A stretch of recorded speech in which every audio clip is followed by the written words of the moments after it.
Salam sang debaters, berani bertanya, berani ditanya. Jangan kerja kau hanya bertanya terus.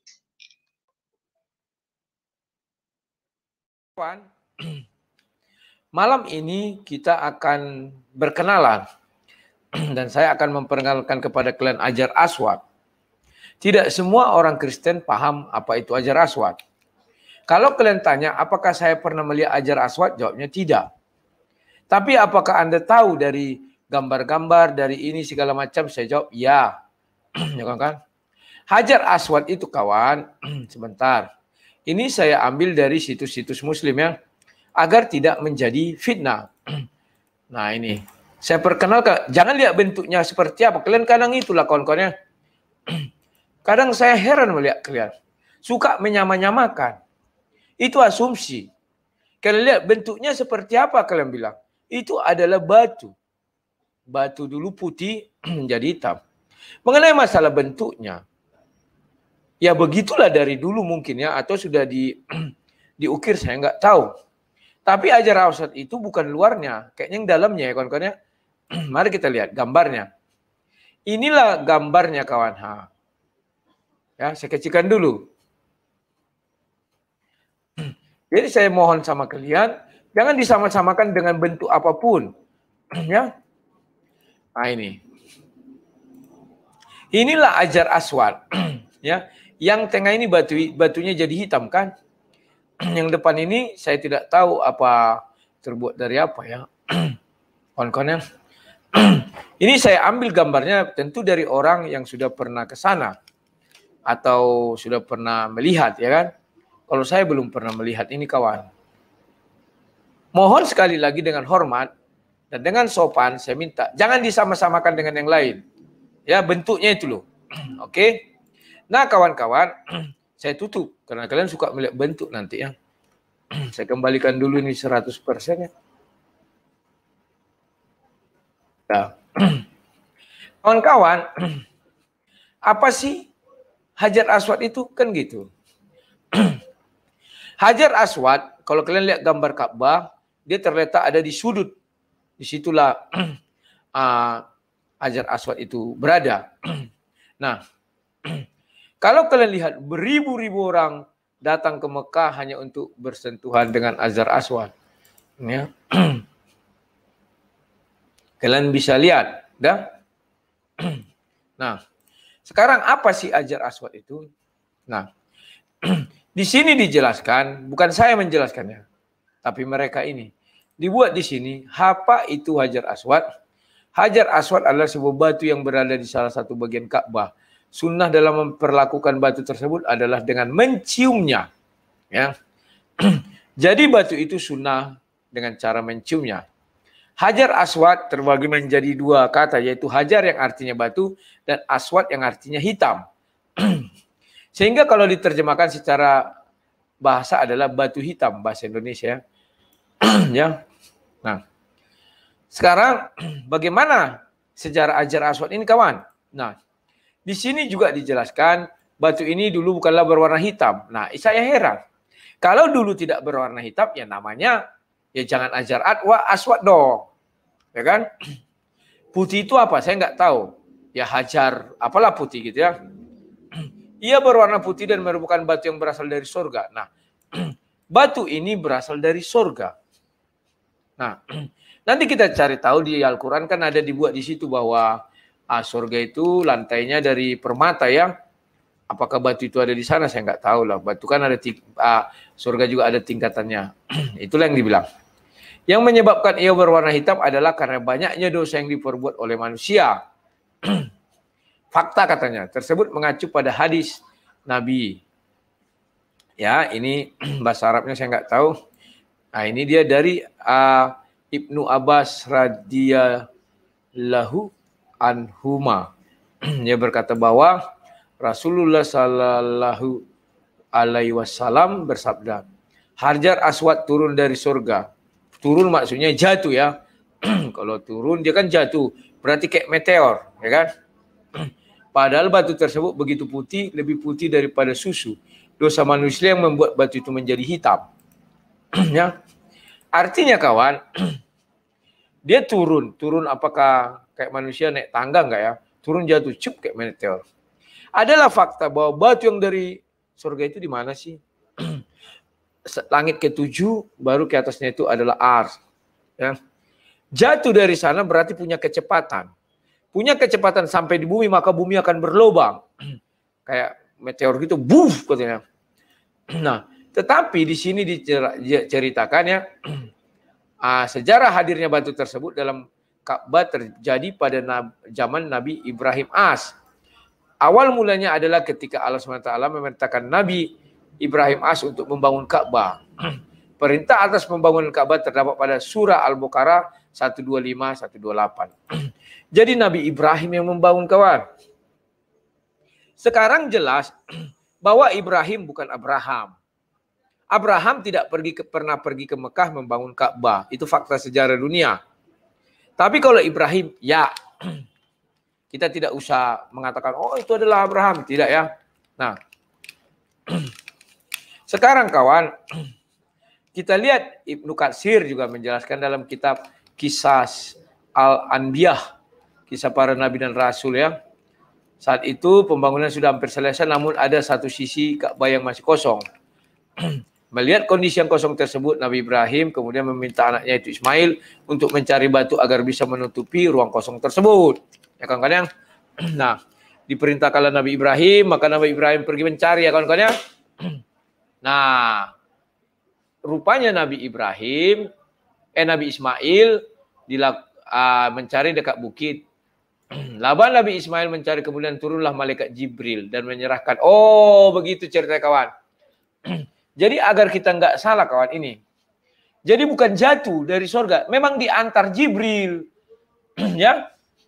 Malaikat Jibril dan menyerahkan batu hitam itu yang kemudian disebut Hajar Aswad. Nah, Nabi Ismail dengan senang hati menerima dan membawa batu itu kembali untuk diserahkan kepada ayahnya. Nabi Ibrahim As juga sangat senang menerima batu tersebut, bahkan ia mencium beberapa kali. Itulah mengapa banyak jemaah yang kemudian berusaha sekuat tenaga untuk mencium batu tersebut. Ini contohnya menciumnya.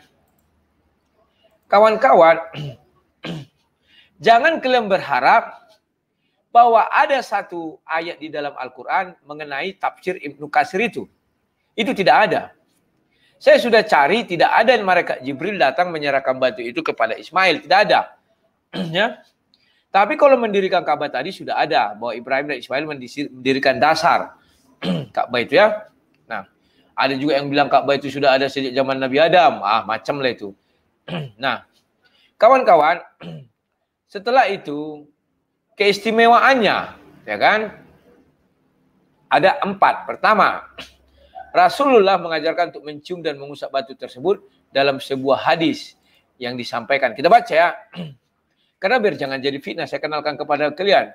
Umar bin Khattab pernah berkata, sesungguhnya aku tahu bahwa kamu batu, tetapi bisa memberi manfaat atau bahaya apapun. Yang tidak bisa memberi manfaat atau bahaya apapun. Ini Umar bin Khattab mengatakan bahwa batu itu tidak bisa memberi manfaat dan tidak juga bisa memberi bahaya apapun. Artinya Umar bin Khattab di sini kita nanti kita. Andai saja aku ini tidak pernah sekalipun melihat Rasulullah Sallallahu Alaihi Wasallam menciummu, aku pun enggan menciummu. Dari Sahih Bukhari ya. Nah, sekarang kawan-kawan, bahwa nanti kita lihat apa sih kelebihannya. Kedua, Hajar Aswad memiliki posisi yang mulia di bumi karena ia diletakkan pada posisi sebelah pojok Ka'bah tepat bagian timur laut. Sudut tersebut adalah sudut yang pertama kali dibangun oleh Nabi Ibrahim As bersama Ismail As. Dan ingatlah ketika Ibrahim meninggalkan atau meninggikan dasar-dasar Baitullah bersama Ismail, seraya berkata, ya Tuhan kami, terimalah dari kami. Sesungguhnya engkau yang mendengar lagi maha mengetahui. Ketiga, Hajar Aswad dikisahkan sebagai tangan Tuhan. Wah, apa maksudnya nih? Sebagai hadis Nabi Sallallahu Alaihi Wasallam, barang siapa yang mengusap Hajar Aswad seperti ia bersalaman dengan Allah Subhanahu Wa Taala. Nah, sementara Umar bin Khattab mengatakan, sesungguhnya aku tahu kamu hanya batu, tidak bisa memberi manfaat atau bahaya apapun. Jadi yang pertama tadi Umar bin Khattab sudah melawan atau ucapannya berkontradiksi dengan ucapan Nabi Muhammad, ya, bahwa barang siapa mengusap Hajar Aswad seperti ia bersalaman dengan Allah SWT dari Ibnu Majah. Keempat, batu ini akan menjadi saksi pada hari kiamat berdasarkan hadis Nabi Sallallahu Alaihi Wasallam dari Ibnu Abbas. Ya, ini kan.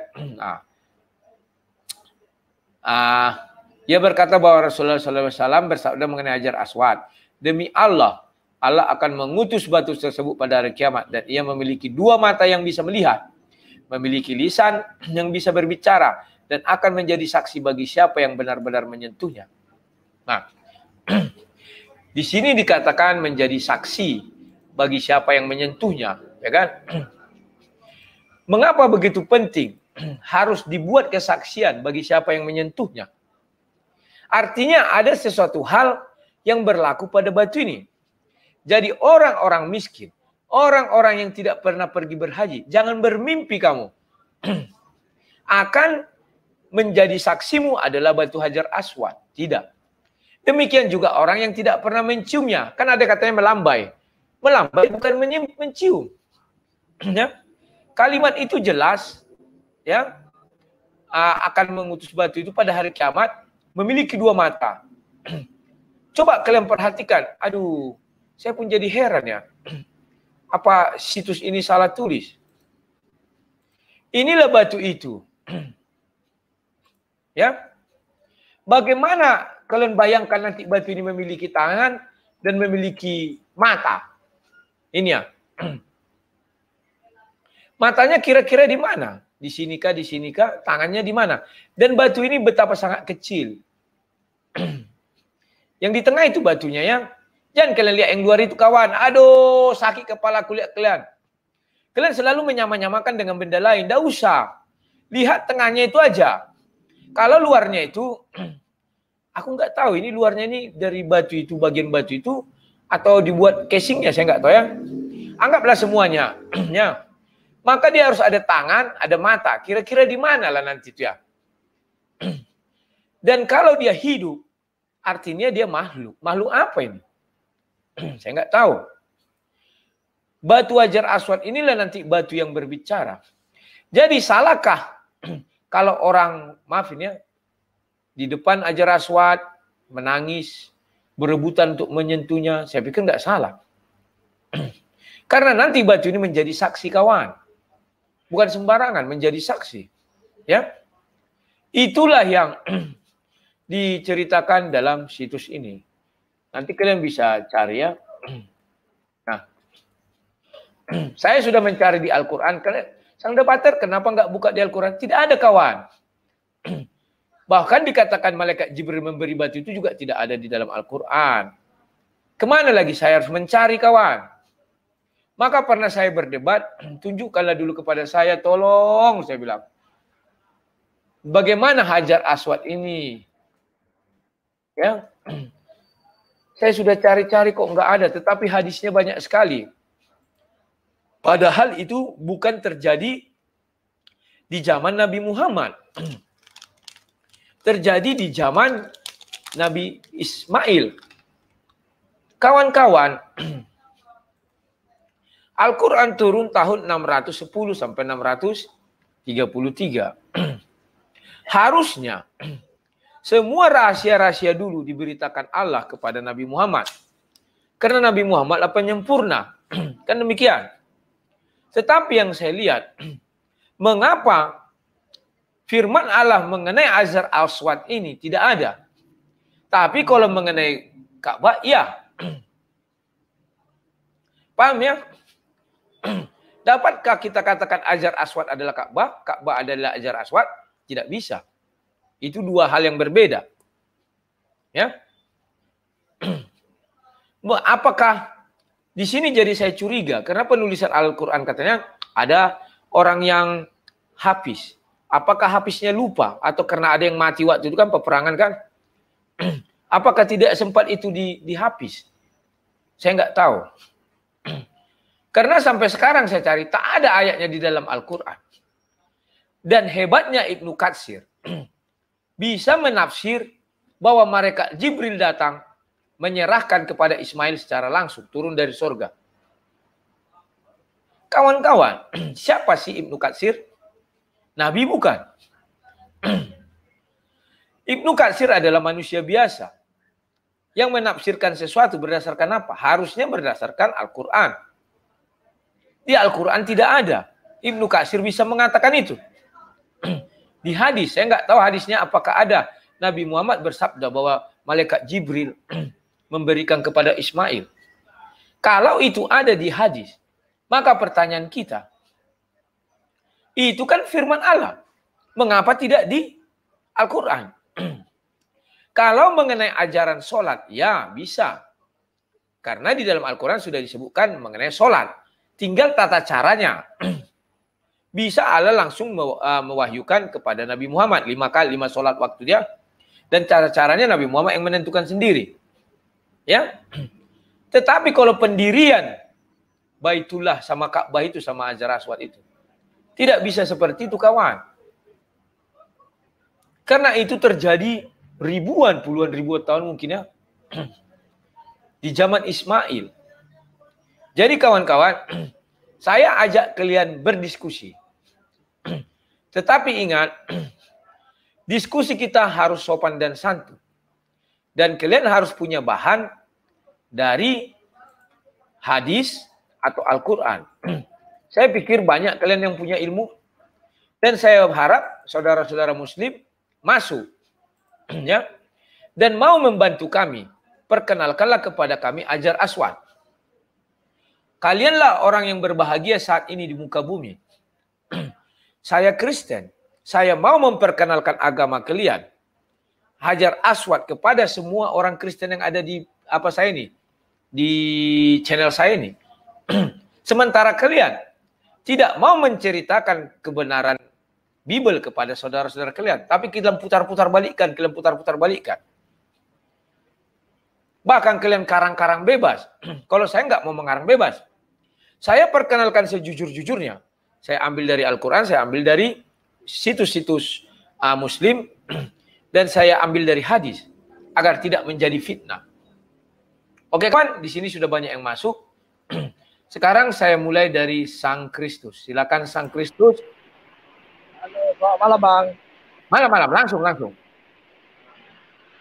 Kalau cerita batu Hajar Aswad itu, kalau kita ambil dari Ibnu Katsir, Ibnu Abbas, terus Ibnu Katab, di situ lengkap semua Bang kalau mau kita belajar.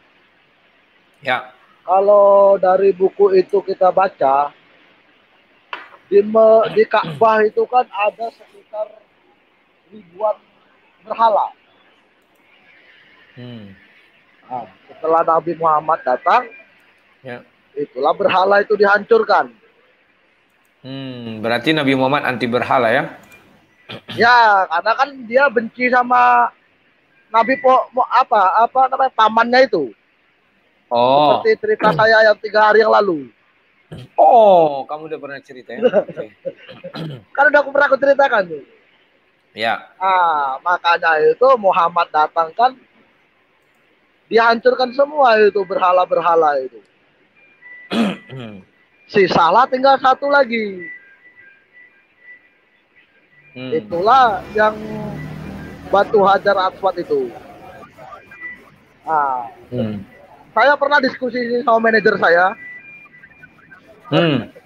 Nekat saya ini sama manajer saya ini Islam Tulen. Kalau nggak salah dia ini Muhammadiyah. Saya tanya Pak, kita diskusi aja, ada bilang gitu kan. Batu Hajar Aswad itu kan batu hitam Pak. Kalau sejarahnya itu dulu putih kayak susu. Ya. Sebelum hitam itu apa ayatnya Pak? Nggak bisa jawab dia Pak. Dari situ udah bisa kita berpikir sehat kan, apa itu batu. Nah, terus kalau kita ikuti lagi Bang, sebelum musim haji, kan demikian. Ya. Musim haji kan ada servis tuh Bang. Kalau kita lihat situsnya, itu batu Hajar Aswad itu kan yang putih itu kan besi putih itu aslinya. Oh. Yang batu itu cuma yang hitam-hitam itu. Kalau lagi mau musim haji, kok dilas? Gitu. Mm-mm.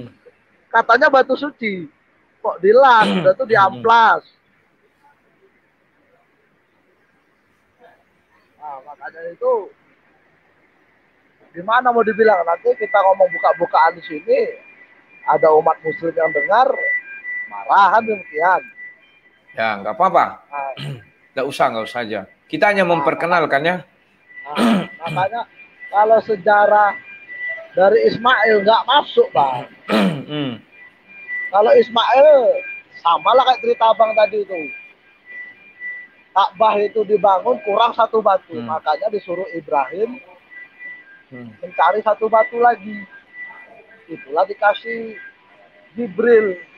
Hmm. Makanya peletakan batu yang terakhir itulah untuk menyempurnakan Ka'bah. Kalau cerita dari Hmm. Muslim. Tapi kalau dari sejarah ilmu dari segala macam itu lengkap luar situ. Itu adalah patung terbesar yang tersisa. Itulah yang Iya. aku bilang tadi, Allah. Hmm. Makanya Allah zaman dulu lambangnya bintang dan sabit. Hmm. Makanya sampai sekarang masih kokoh. Sekarang coba kita tanya sama orang Muslim. Hmm. Itu dulu sebelum Nabi Muhammad mengitari Ka'bah itu tujuannya apa? Hmm. Pasti mereka itu nggak tahu, cuma baca Al-Quran disuruh mutar ya mutar. Hmm. Kalau sejarahnya kan ada gitu. Mereka mau berdagang, istilahnya mau laris, itulah menyembah berhala. Oh, kaum Quraisy zaman dulu ya. Iya, kaum Quraisy. Itu Itu kan di mana? itu Di kan mana itu terdapat? ini Bang, di buku-bukunya Ibnu Abbas, Ibnu Katsir, ada 4 itu. Oh, memang ada itu tertulis. Ada Bang. Oh, iyalah ya. Nah, makanya kan sejarah kalau kita kan naik bukit itu Yesus. Hmm. Kalau orang ini kan naik haji ikut-ikutan, ada sama-sama Hmm. naiknya. Hmm. Nah, itu kan diambil persamaan. Hmm. Biar pengikut Muhammad ini bisa menarik umat Kristiani dan umat Quraisy. Hmm. Nah, makanya ya sama lah kayak abang pernah ngomong itu kiblatnya ke arah Yerusalem. Sekarang kiblat ke Hmm. arah Mekah. Dulu dia Oke. Ka'bah menghadap ke Yerusalem, pengikutnya sedikit, Hmm. sia-sia pengorbanan dia, makanya dialihkan lagi ke Mekah. Oke. Sip. Nah, berarti itu aja sementara Bang ya. Oke, Shalom Bang. terima kali. Yuk, sama-sama. Jadi itu masukan dari Sang Kristus ya. Saya juga belum banyak mengetahui hal itu karena ada lagi situs yang bilang bahwa batu Hajar Aswad itu pernah hilang, ya kan? Dan ditaruh kembali. Ya, itu nanti cari aja lah. Nah, cuman yang mengejutkan itu dia bisa menghapus dosa katanya. Dulu putih karena banyaknya dosa manusia jadi hitam. Artinya ada pergantian nama dari batu Hajar putih bahasa Arabnya apa saya nggak tahu, jadi Hajar Aswad. Ini ada namanya si Agus Sandi, semoga dia Muslim. Kalau nggak Muslim juga nggak apa-apa. Halo Agus Sandi. Halo Rod. Ya langsung. Kedengaran? Kedengaran bagus dan ya, baik. Boleh, ya. Jadi pertama saya mau tanya, kira-kira pendapat Rudi itu tentang Ka'bah itu Tuhan Muslim atau bukan? Loh, saya nggak pernah bilang Ka'bah itu Tuhan Muslim. Maka Ya saya enggak, udah jelas. kita bertanya saja menurut pendapat Rudi itu bagaimana? Tuhan Muslim Jujur. itu adalah Allah yang di ars. Allah adalah zat. Jadi Allah itu bukan zat. Zat Loh, itu kan dibilang zat yang yang Allah yang menciptakan langit dan bumi yang seperti itu dinamakan zat. Zat itu pribadi. Zat itu berasal dari kata zal, alif, dan ta. Jadi bukan Allah itu zat, tapi itu bahasa Arab yang banyak orang itu tidak paham gitu ya. Jadi gitu, saya baru tahu itu. Gitu. Makanya ada kemarin saya diskusi sama saudara Muslim, dibilangnya Allah itu nama katanya. Apanya apa? Saya bingung jawabnya. Saya bilang kalau Tuhan kami roh, kalau kami zat katanya. Oh. Ya makanya dalam bahasa Indonesia itu kan bukan ZAT kan, tapi ya, apa? DZAT. Nah itu karena bukan zat seperti zat cair, zat padat, zat apa gitu kan. Untung Anda masuk, jadi Anda memperkenalkan kepada kami semua. D-nya apa D-nya? D-nya apa? D. Ya. Enggak, maksudnya kan kalau bahasa Indonesia itu kan dari D, Z, A, maksudnya ditulisnya gitu ya. Iya. Kalau bahasa Arabnya kan zal, alif dan ta. Oh, zal. Jadi artinya gitu ya? Itu pribadi atau apa ya? Yang berarti bukan gitu kembali kepada bukan jadi penunjuk. Bukan wujud gitu. Lah kita bilangnya, bukan wujud lah ya. Bukan wujud. Ya. Kalau kami kan Allah kami, Tuhan penunjuk. Kami. Oh, kalau Tuhan kami roh. Kalau kalian bukan roh Tuhan kalian ya. Oh ya jelas bukan lah, Allah itu justru yang menciptakan roh. Oke. Terus. Berbeda dari segala sesuatu yang Dia ciptakan. Oke, kalau jadi kami Tuhan kami roh. Makanya Dia roh adalah kehidupan. Ya, oke, lanjut. Ya. Nah, sekarang kenapa Anda kenapa Anda berpikir bahwa saya akan mengatakan bahwa tuannya orang Muslim itu adalah Ka'bah? Ya, tinggal baca komentar aja, mesti tahu kan alasan saya kan. Begini, Bro. Itu karena memang banyak komentar-komentar itu begitu. Jadi apakah sama? Saya tidak percaya hal itu, Bro. Tetapi yang saya percayai, Bro, begini. Semua penyembah berhala, Bro. Contoh ya, kayak di Tapanuli, ada itu penyembah berhala, ada batu yang besar-besar itu. Itu mereka sujud ke arah batu itu dan berdoa di depan batu itu. Ketika kita tanya, kau penyembah berhala atau bagaimana? Tidak. Batu ini hanya simbolis. Kami ini hanya arah kami. Tetap aja surga kan? Jadi saya percaya berarti batu ini bukan sesembahannya. Hanya dia sujud ke arah batu besar itu atau ke arah pohon. Coba pergi, Bro, ke desa-desa, ada masih penyembah-penyembah pohon. Kayak di Jawa Barat, Jawa Tengah, itu ada kan? Oke, lanjut. Jadi Ka'bah itu ibaratnya sekedar poin arah saja. Sebab apa? Kalau kita sholat nggak tahu arah pun kita bisa sholat kemana saja. Mau menghadap timur, utara, selatan kita boleh kalau kita nggak tahu. Jadi Ka'bah itu sekedar pemersatu arah dan sebagai di sini loh tempat yang dimuliakan, tempat yang keramat lah katakanlah. Jadi bukan semata-mata itu tempat keramat ataupun lantas dijadikan itu sebagai Tuhan. Tidak, Bro, hanya sekedar Bro, sebentar. Bro percaya bumi bulat? Ya dan tidak. Bulat silakan, kotak silakan. Ya karena kita belum pernah lihat kan. Iya, tapi kan para karena astronot kita nggak lihat langsung. Orang-orang itu kan kita baru katanya. Mereka sudah moto, Bro. Sudah memoto. Dan bumi itu kan memang bulat. Nggak orang percaya, itu kalau nggak percaya itu kan banyak alasannya. Ini bukan masalah nggak percaya. Artinya saya berbicara dua arah gitu. Yang percaya dan tidak. Jadi mau bulat mau kotak itu bukan sesuatu yang penting bagi iman kami gitu loh. Jadi silakan. Karena gini, mau Bro. Kotak, mau bulat. Kalau dia bulat, mau menghadap kemanapun kita kan dia berputar. Misalnya ini Ka'bah itu kan saya menghadap ke sana, saya menghadap ke sana juga kan berputar buminya, Bro, sampai juga. Karena ini 4 sisi. Apakah harus menghadap Hajar Aswad, Bro? Karena Ka'bah itu ada 4 sisi, 1, 2, 3, 4. Tolong jelaskan kepada saya, arah mana yang harus dijadikan patokan? Kan itu ada 4. Ya arah ke Ka'bah, mau itu sisi kanan, sisi kiri, sisi utara, silahkan bebas. Intinya ngadepin kamu loh. Gitu. ngadepin kamu. Iya. Poinnya itu ada. Tiang benderanya kan ada. Ya kita ngadep tiang bendera, mau sebelah sisi kanan, sebelah kiri, sebelah utara, bebas. Yang Berarti penting arahnya nggak satu tahu. dong, bro. Berarti arahnya tidak satu, Arahnya, ada 4 arah. Matangin. ya jelas kalau kita sebagai katakan sebagai yang menghadap, iya. Kita ada bisa di timur, di barat, di selatan, iya kita berbeda.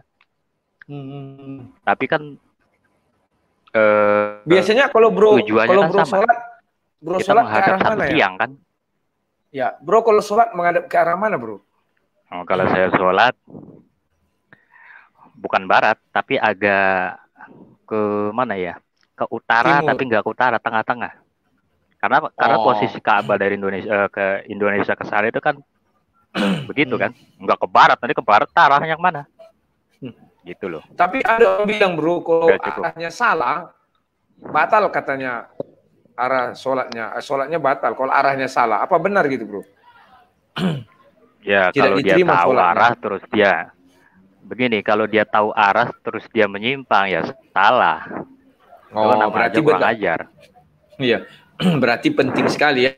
Berarti yang bro bilang arahnya bebas itu pengecualian, gitu ya? Ya, kalau nggak tahu. Dan ada ilmuwan bilang, ya teruslah.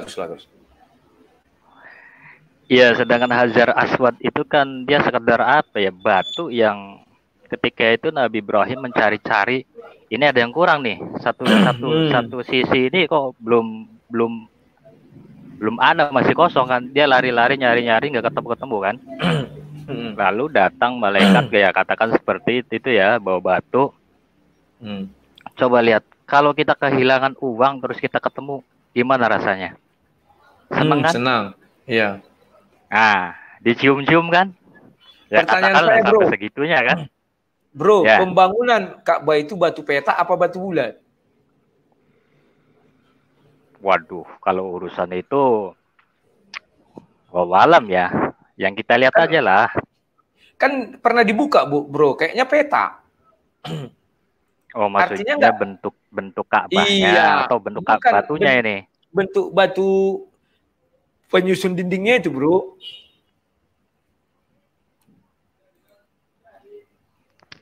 Ya itu kan kubus.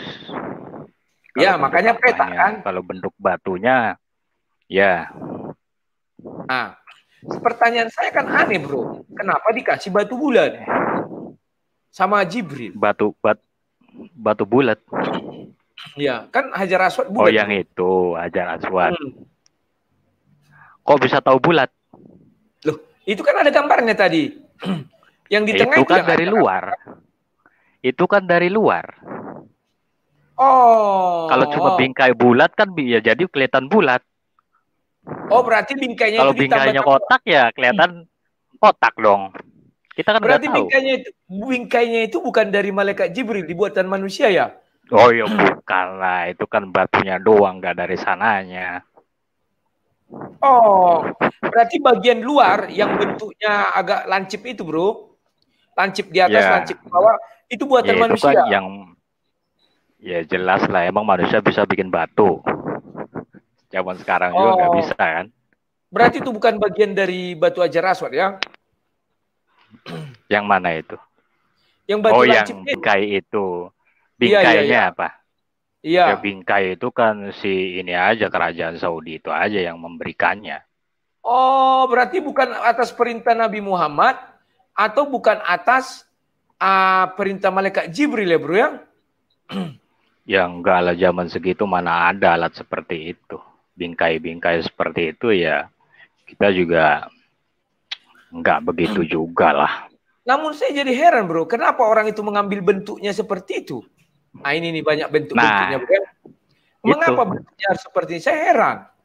Arab Saudi ini apa? Saya juga heran. Oh, sama. Saya juga heran kenapa? Ya tergantung pikiran orang berarti kan. Mungkin dia niatnya nggak ke situ. Cuma karena pikiran itu jorok ya orang baik pun dikatakan jorok. Oh, kan berarti begitu. Jadi tergantung pikiran-pikiran orang saja.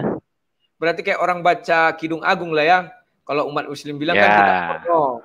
Berarti karena otaknya yang porno, kalau isinya enggak sebenarnya kan? Ya, kalau itu sih kayaknya arahnya ke sono. Sorry, bro. Oh, iya. Makanya ini juga arahnya ke sono kan, Bro? Mirip Oke. kali. Oke, tapi itu bukan ini ya, artinya bukan Ya, ajaran ya. bukan dari Tuhan, Bro. Kamu jujur, aku pun enggak tahu Oke, itu. ya, Kukira itu dulu langsung dari Tuhan atau dari Nabi instruksi pembuatan bentuknya. Makanya orang Kristen ya, selama ya. menuduh, wah bentuknya ini dari seolah-olah dari Nabi. Tidak, kawan-kawannya, kawan-kawan Kristen, ingat, itu bukan dari Nabi bentuknya itu. Tetapi dari orang, boleh saya katakan orang yang bukan Nabi. Yang bukan juga dari perintah Jibril. Itu suka-suka hati mereka. Dan itu katanya orang Arab. Dan beliau ini juga tidak tahu mengapa bentuknya sampai seperti itu. Oke, lanjut, Bro. Apakah betul batu ini bisa menghapus dosa? Nah itu. Kalau memang ada hadisnya ya, saya beriman dan saya yakini. Kok bisa? Ya kalau kita seorang ayah, katakan nyuruh seorang anak, nak cuci mobil ayah, nanti kamu dapat hadiah. Benar kan? Jadi kita mencium batu itu diganjar sama Allah. Nih loh hadiahmu, nih loh hasil nyuci mobil ayah, kan begitu. Jadi nggak ada yang salah di situ. Kalau memang ada dalilnya ya. Karena dicuci atau karena mencium, Bro? Kalau di hadis itu karena mencium katanya. Dan nanti batu ini akan hidup di hari akhir sebagai saksi. Dia memiliki mata dan memiliki tangan. Ya. Cuman saya nggak tahu apakah memiliki kaki, saya nggak tahu. Kamu percaya itu nanti, Bro? Wah, jelas. Jelas saya percaya itu. Kamera aja nggak punya mata tapi bisa melihat kan? Ya. Kedengaran? Ya, kedengaran. Jadi batu itu bisa berbicara, kira-kira masuk akal nggak? Kalau menurut saya nggak masuk akal, Bro. Kalau kita manusia biasa nggak masuk akal. Maksudnya gimana? Nggak dengar. Kalau kita manusia biasa mengatakan batu bisa berbicara nggak masuk akal, Bro. Jauh di luar nalar. Bagaimana kalau batu itu diolah? Bagaimana kalau ya batu itu diolah? Ya diolah menjadi HP, jadi memori. Ya jadi alat-alat elektronik.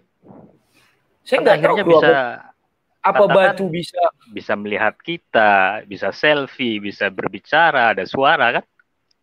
Kalau itu lebih kepada perangkat elektronik yang bercampur dengan dari zat-zat kimia dan unsur-unsur. Kalau batu saya belum lihat menjadi itu sebenarnya. Kalau punya tangan, Bro, apakah kamu yakin batu itu bisa punya tangan? Ya apa sih yang kita bisa? Toh kita juga dari asalnya tidak ada. Kita itu dari mana? Berarti jadi kalau yang pencipta itu membuat itu bisa, kenapa kita heran dan ya heran gitu loh? Ya, sama kita dengan aja dari mana? Ya, sama dengan ketika Tuhan kami jadi manusia, Bro, kalian heran-heran kan? Ya enggak. Masalahnya begini, Bro. Masalahnya begini. Beda loh, beda. Jangan dikaitkan dengan itu. Bedanya apa? Kan itu iman kami. Saya nggak menantang imanmu. Saya bilang iya, kalau Tuhan berkehendak semuanya bisa. Ya, kamu harus masalahnya kan dikaitkan ke situ. Makanya saya pengen membantah juga gitu loh. Kita sama-sama mengakui bahwa apa kehendak Tuhan tidak ada manusia yang bisa membantah, kan, Bro? Ya, dari segi sisi imanmu, ya, itu ya udah. Makanya saya bilang kita fair aja, oke. Oke. Nanti, Bro. Udah ada lagi yang mau ditanyakan? Iya, batu itu menjadi saksi katanya terhadap orang yang mencium dan merabanya. Bagaimana dengan orang-orang yang tidak pernah mencium dan tidak meraba? Bagaimana itu kira-kira? Akan kemana orang itu? Pertanyaan bagus ya. Ya. Artinya begini, level iman seseorang, kemampuan seseorang juga kan nanti akan diukur. Maksudnya kamu masuk surga ini, kamu masuknya surga ini. Artinya apa? Sesuai dengan apa yang kita usahakan. Enggak semuanya surganya dapatnya sama. Ya enggak juga kan. Enggak adil itu namanya. Dia yang kerja keras, kita hasilnya sama dengan yang kerja keras, padahal kitanya males-malesan. Oh. Nggak adil kalau gitu, sama. Jadi ada level-level Itu bentuk amalnya itu. perjuangan. Bentuk sebuah perjuangan ya. Ya, itu salah satu apa ya? Katakanlah siapa yang mampu ya otomatis kan diberikan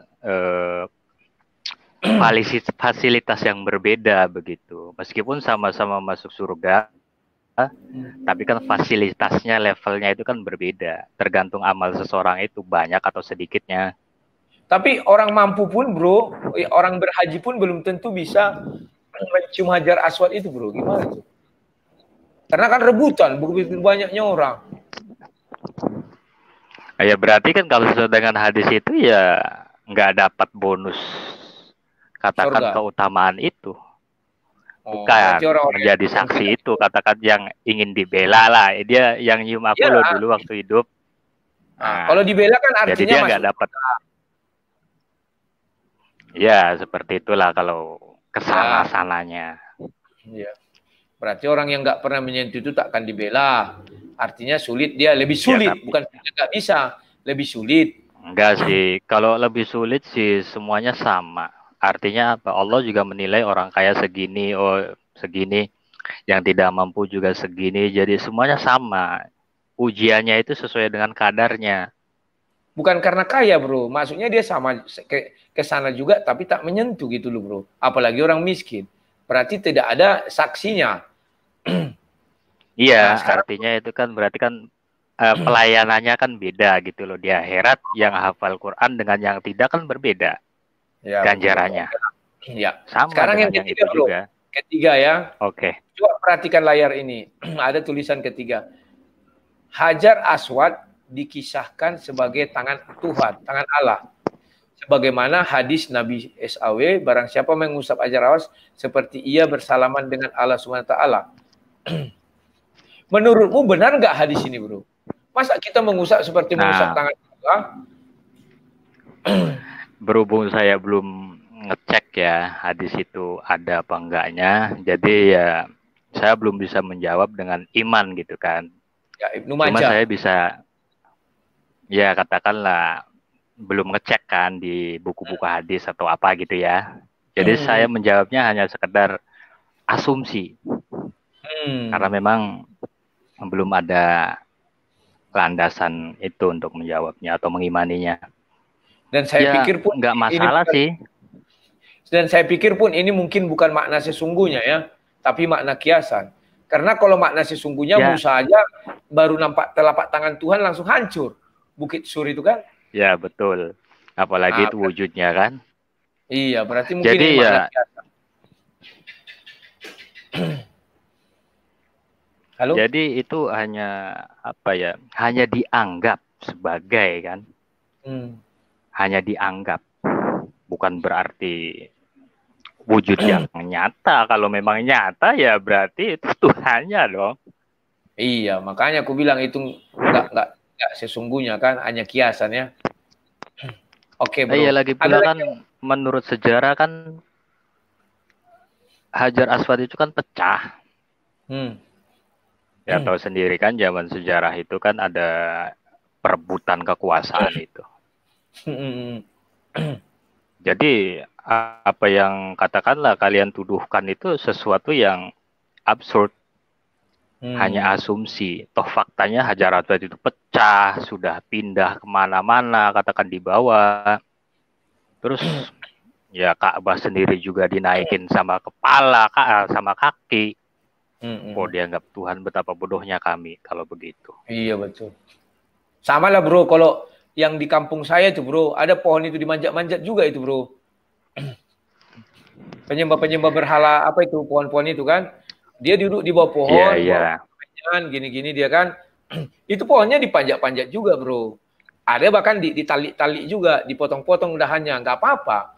Nah masalahnya gini, yang bedanya dengan yang pohon-pohon, saya tahu arahnya ini sindiran ya. Enggak bedanya bro. Apa? Mereka meminta ke itu. Ke pohon, ke batu itu mereka meminta. Oh, gitu ya. Kalau itu saya bedanya. pernah meminta ke kuburan, meminta ke batu, meminta ke pohon, meminta ke gunung, meminta ke angin, meminta ke matahari. Bro, ini terlepas dari penyembah berhala tadi lah ya. Saya pernah dengar ini bro, ketika orang naik haji, mereka juga meminta bro, supaya diberi anak, supaya diberi rezeki, bahkan menangis di depan Hajar Aswad itu dan mencurahkan isi hatinya. Saya pernah dengar begitu sih dari TV-TV juga. Mereka saya di iya banyak itu banyak. Itu orang-orang musyrik ya bro ya. Saya yakin musyrik nggak tahu apa. Ya saya paham arahnya kemana ya. Cuma makanya saya ini berusaha untuk katakanlah membantah arah itu. Mereka menghadap Ka'bah itu hanya itu tempat terpuji, itu tempat yang katakan yang dipilih Tuhan.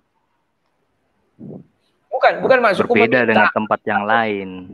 Meminta maksudku. Iya. Mereka meminta di situ bukan meminta sama batu itu. Iya, saya juga percaya bro. Makanya kalau dia meminta tapi dalam hatinya itu, ya kan? Dalam hatinya itu dia meminta kepada Allah, beda dengan yang di kuburan itu. Dia meminta yang di kuburan itu, meminta yang di pohon itu. Makanya katakanlah penghuni. Apa dia bilang bro? Labaik Allahumma labaik. Ya, labaik Allahumma labaik itu kan ibaratnya gini ya. Ada Tuhan di situ ya. Kenapa? Mereka kan mengucap itu sambil mengitari Ka'bah itu kan? Ya. Terus sambil maksudnya mengucapkan labaik itu apa gimana bro? Saya kurang paham juga Anugerah gini. Iya itu kan sebagai sambutan kepada rumah Allah. Oh, bahwa orang itu sudah datang gitu ya? Itu di situ. Bukan berarti dia itu memuja-muja batu Ka'bah itu, tapi iya, sebagai apa kita menyembah Iya, sama lah. Jadi kalau disamakan dengan itu, saya paham lah arahnya kemana ya ini. Saya bro juga waktu saya dulu di kampung itu bro, saya lihat orang di depan batu itu bakar-bakar kemenyan, sujud-sujud gini. Saya bilang, apa kau minta-minta sama batu ini? Saya bilang bro, datang dia, bukan batu ini kami minta. Tuhan kami ada. Kalau di Batak itu kan ada namanya aliran kepercayaan bro. Ada di kampung ibu saya, dia di sawah-sawah itu ada batu besar-besar sebesar gunung. Ya kan? Saking besarnya batunya itu bisa dinaiki. Orang tuh di situlah bro, kadang melakukan ritual. Dan pernah saya tanya, Opung, apa yang Opung minta sama batu? Bukan sama batu ini kami meminta, katanya. Tapi Opung mulai jadi nabolon ya, atau bahasa Bataknya gitu ya, bahwa Tuhan lah, ada Tuhan kami, katanya kan. Oh begitu ya, berarti batu ini apa? Ya kami berbicara, batu ini menyampaikan, katanya. Oh begitu kira-kira. Jadi itu udah beda sekali ya bro ya, nggak boleh disamakan. Ya. Oke bro, ada lagi yang mau diperkenalkan? Kaum Quraisy juga kan begitu. Oh. Kaum Quraisy juga kan begitu. Iya. Dia makanya di berhala itu kan banyak patung-patung itu kan karena berhala itu sebagai perantara mereka dalam mengabulkan doa-doa mereka.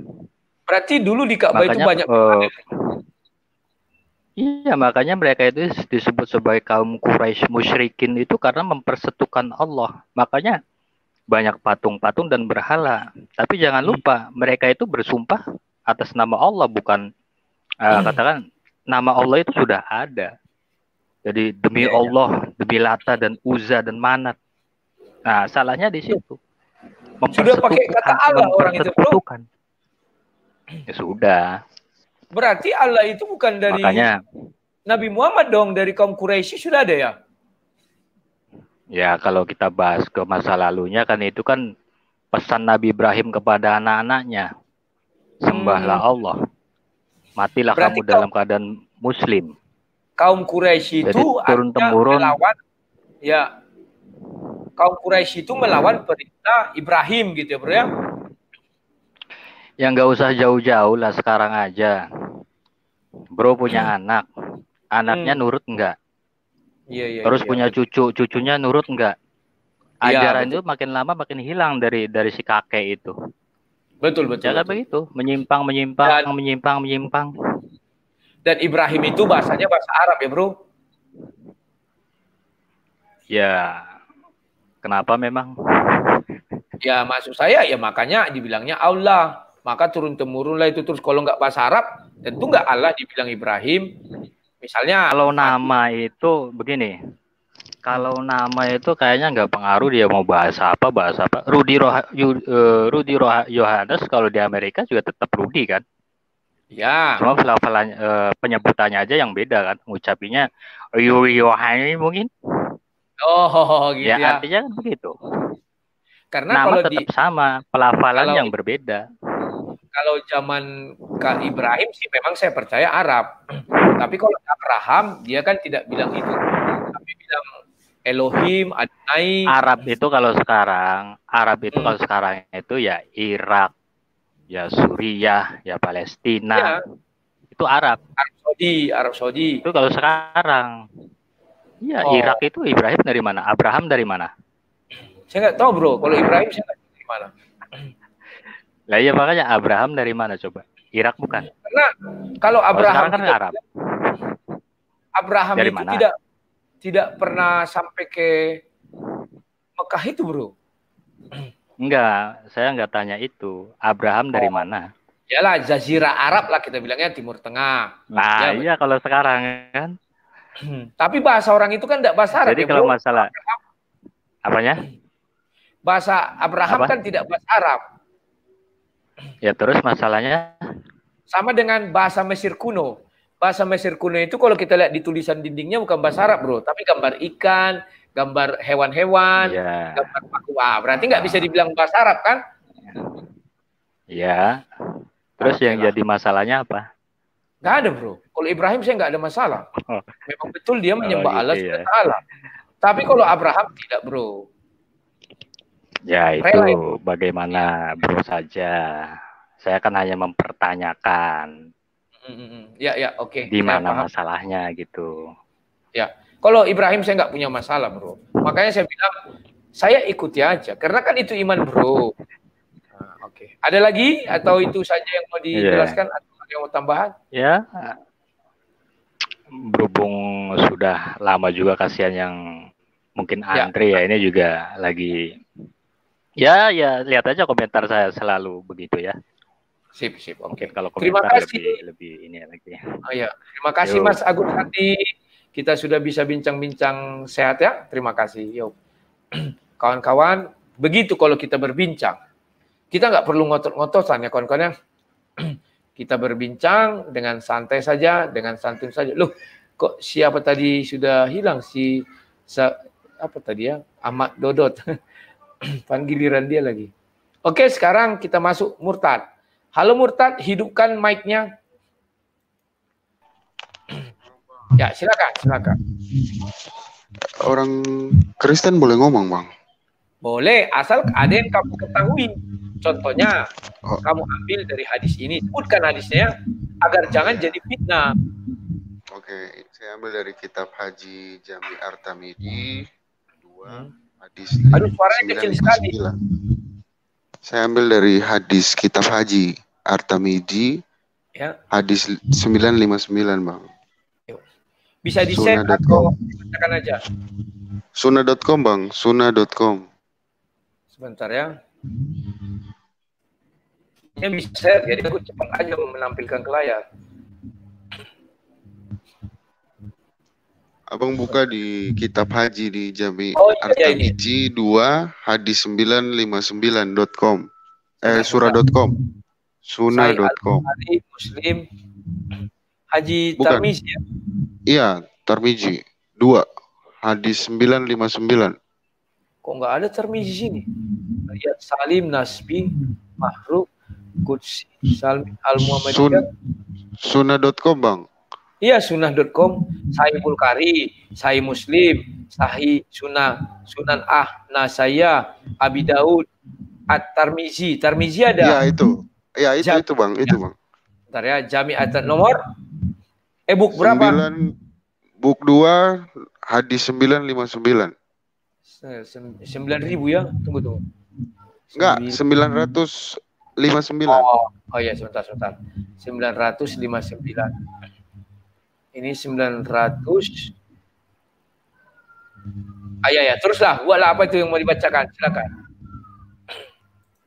Halo? Iya, Bang. Itu soal batu hitam kan, Bang? Suaranya tidak kedengaran. Ayo, silakan. Soal batu hitam, Bang. Akan menghapus dosa.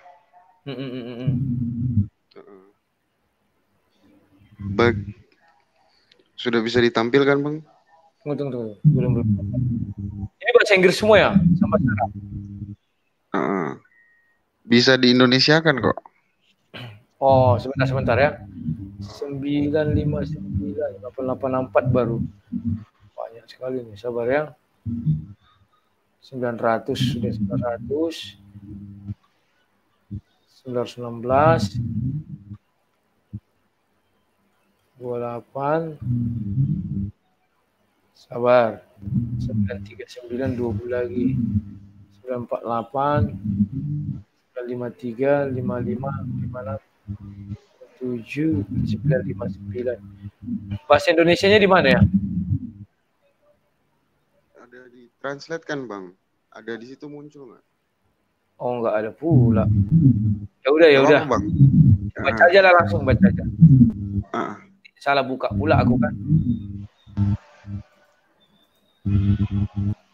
Oke, silakan.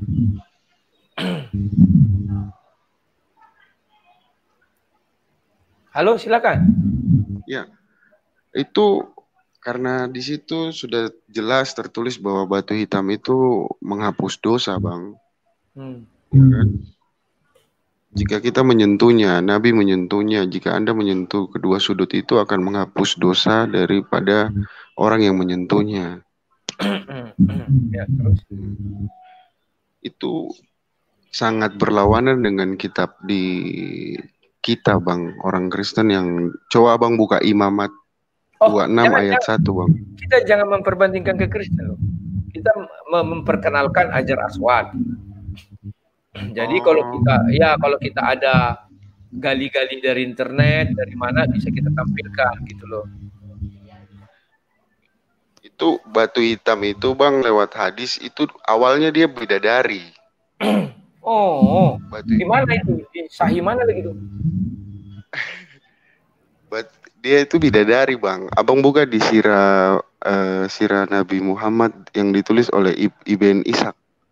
Ya, penting dah kamu sebutkan, nanti biarlah orang yang mendengar mencari terus. Iya, itu awalnya bidadari. Jadi sebelum dia turun, dia itu adalah seorang bidadari. Lalu awal batu hitam itu munculnya berwarna putih. Tapi karena terlalu banyak dosa dari orang Islam sendiri, karena tidak ada orang di luar orang Islam yang menyentuh batu itu, Bang. Lalu halo? Kok hilang? Salah. Pemikiran saya salah atau benar tuh? Coba ulang. Tadi hilang. Tidak ada orang di luar Islam yang menyentuh batu itu terus. Lalu karena dosanya begitu banyak dosanya orang Islam, jadi dia jadi berwarna hitam. Salah nggak pemikiran saya, Bang? Loh, itu kan bukan pemikiran. Memang itu terdapat di hadis kan, bro? Makanya kamu sebutkan. Iya. Ya udah, berarti kalau pemikiranmu itu salah. Oh.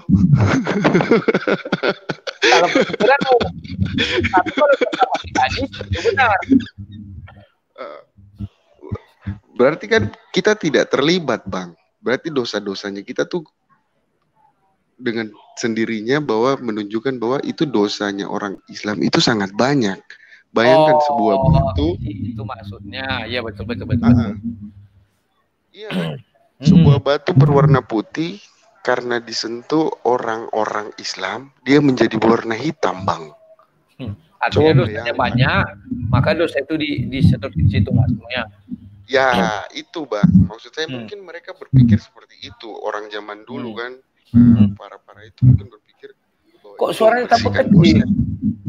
Dekatkan aja mic-nya. Iya, mungkin berpikirnya itu bisa menyerap dosa gitu loh. Oke lah. Di situ makanya dia jadinya segitu. Terus kalau yang saya mau tambahkan, sebenarnya bagi saya Umar itu lebih pintar Bang dibanding nabi mereka. Kenapa? Karena Umar mengerti itu hanya batu biasa, tapi karena nabi menyentuhnya dan mengatakan itu menghapus dosa, makanya dia juga ikut menyentuhnya. Gitu. Jadi sebenarnya Umar lebih pintar dari segi cara berpikirnya, cara berpikir Umar. Oke, gitu aja. Ya, jadi Oke, Bang. Siap. Terima kasih ya Murtad ya atas informasinya. Ini yang kita perlukan kawan. Asal ada hadisnya masuk. Kalau nggak ada hadisnya, jangan coba-coba masuk, itu pikiranmu. Aguston, silakan Aguston. Besok jadi Agustan. Assalamualaikum Bang. Silakan. Ini saya dari Geraha Simsalabim sudah bertobat habis dengerin Batu Hajar Aswad. Bukannya kamu sudah mencium? Itu di fotonya kan kamu mencium tuh. Iya, saya udah bertobat Bang dari Geraha Simsalabim. Mau jadi pendeta lagi Bang. Itu pula ya. Ya, saya sih mikirnya gini Bang. Oke lah, hadis-hadisnya itu ada semua ya mengenai keutamaan Batu Hajar Aswad. Tetapi yang saya bingung itu kenapa kok Nabi Ibrahim dan Nabi Ismail tidak menerima keutamaan itu dipegang pertama kali oleh mereka itu bisa menghapus dosa. Ngerti nggak Bang? Halo? Oh, mikro tertutup. Iya, ngerti. Maksudnya Nabi Ibrahim dan Ismail kan memegang batu itu. Harusnya dosa Nabi Ibrahim dan Ismail langsung terhapus. Langsung bersih. Bukan, maksud saya tidak ada perintah dari Jibril waktu memberikan batu itu ke Nabi Ismail atau Nabi Ibrahim. Mengatakan bahwa batu ini bisa menghapus dosa gitu loh. Oh betul, karena dan bisa bersaksi. Iya. Karena kalau ada Bang, itu maksudnya akan masuk dalam Al-Quran. Iya, betul. Makanya saya sudah cari nggak ada di Al-Quran. Oh gitu betul. Sip. Ini makanya kan? Bapak mau murtadnya menjadi pendeta lagi ya. Silakan. Iya. Itu yang pertama. Yang kedua, kalau memang dikatakan itu sebagai hadiah tadi katanya kan mencium, ya kan? Lah kan kalau tauhid kan kita selalu tuh dikasih tahu tuh. Lah kenapa sih ada penebusan dosa? Kenapa nggak Allah aja langsung ngapusin dosa? Betul, tidak ada yang setara. Tidak ada yang setara dan disetarakan dengan dia, Al-Ikhlas ya.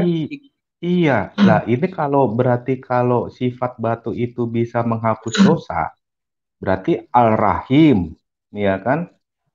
Maha Rahim, berarti sama dong menyekutukan Allah juga menyetarakan. Berarti selama Bapak di agama itu, Bapak mulai menggali dan menemukan itu ya? Iya Bang, wah aku kaget Bang tadi dengar sama pembicara tadi siapa tadi? Pak Indra ya? Lupa, bukan Indra. Ya, bukan ya? Agus. Siapa ya? Agus. Iya. Enggak, siapa lupa aku. Iya. Nah, kalau misalnya tauhid, ya kan katanya kan Allah bisa langsung ngapus dosa. Ngapain pakai perantara-perantara, pakai hadiah-hadiah? Cium batu, ntar saya kasih hadiah hapus dosa. Ngapain? Ya kan nggak fair juga bagi yang nggak mampu ke situ kan? Ya, itu kan mahal. Nah, terus saya mau bahas itu Bang, yang mengenai Isra Mi'raj yang Abang kemarin sama Pak Kori itu. Pak Amir. Nah, gini Bang, maksud saya Bang. Itu dia membahas itu tentang teori Einstein. Dilatasi waktu namanya, dilatasi waktu. Jadi gini, masalahnya teori Einstein itu. Abang kan bilang 1 hari sama dengan 1000 tahun. ya kan? Waktu Tuhan, ya kan? Ya, terus. Jadi, yang dilupakan sama Pak Amir adalah dia melupakan orang yang ada di bumi.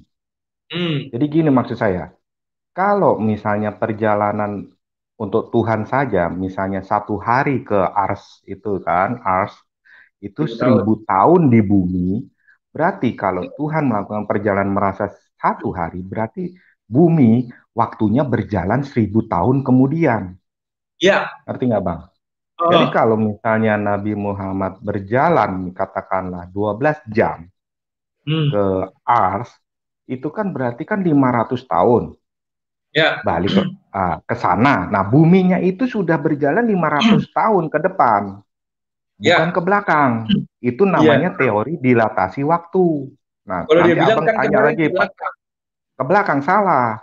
Justru buminya itu berjalan ke depan, waktunya berjalan ke masa depan. Nah, orang yang berjalan dengan kecepatan cahaya, Nabi Muhammad dengan naik buruk, itu waktu itu tidak merasa dia merasa waktu itu tidak berjalan, justru waktu itu berhenti bagi dia. Karena dia saking cepatnya gitu loh. Jadi waktunya ya hanya merasa dia 12 jam, tetapi waktu di bumi Siti Khadijah itu 500 tahun. menunggu Nabi 500 tahun kemudian. Jadi pas belum kembalinya juga sama.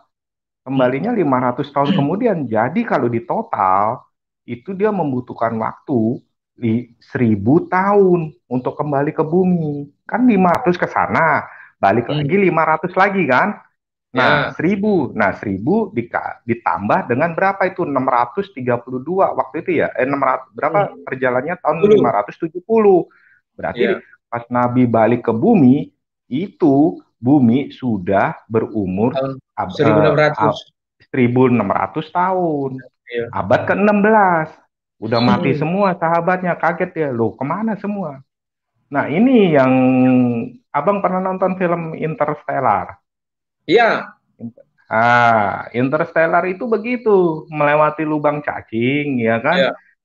Nah, itu namanya teori relativitas Einstein. Ada dilatasi waktu, karena kecepatan pesawat itu kayak kecepatan cahaya. Nah, yang dilupakan sama Pak Amir kemarin adalah orang yang di bumi yang menunggu Nabi Muhammad.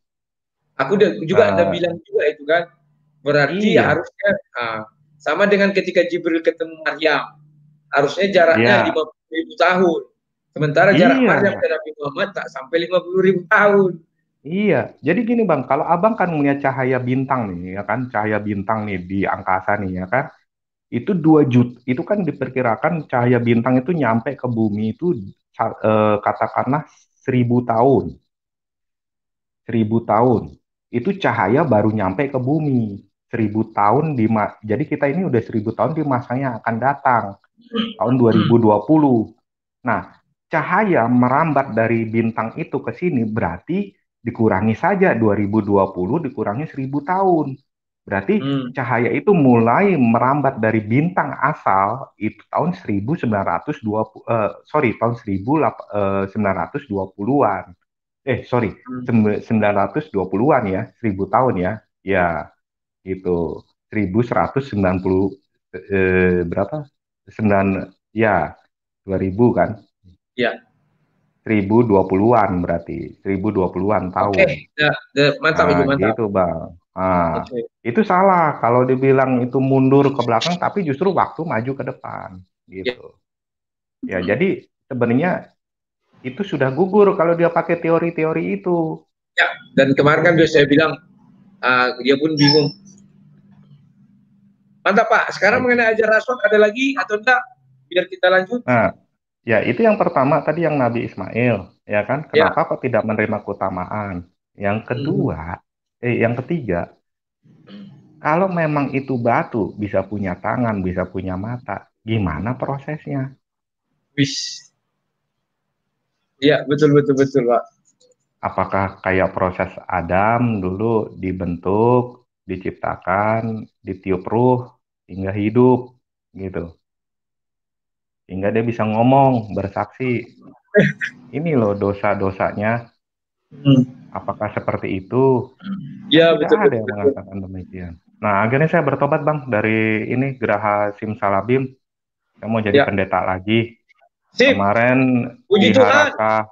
Haleluya. Haraka Simsalabim saya kan sempat itu mau nyembelih nyembelih yang murtad sama pendeta-pendeta yang bikin murtad. Coba Abang nonton deh. Ya, Mereka ngancem-ngancem tuh. Sama Paul Zong, ya kan?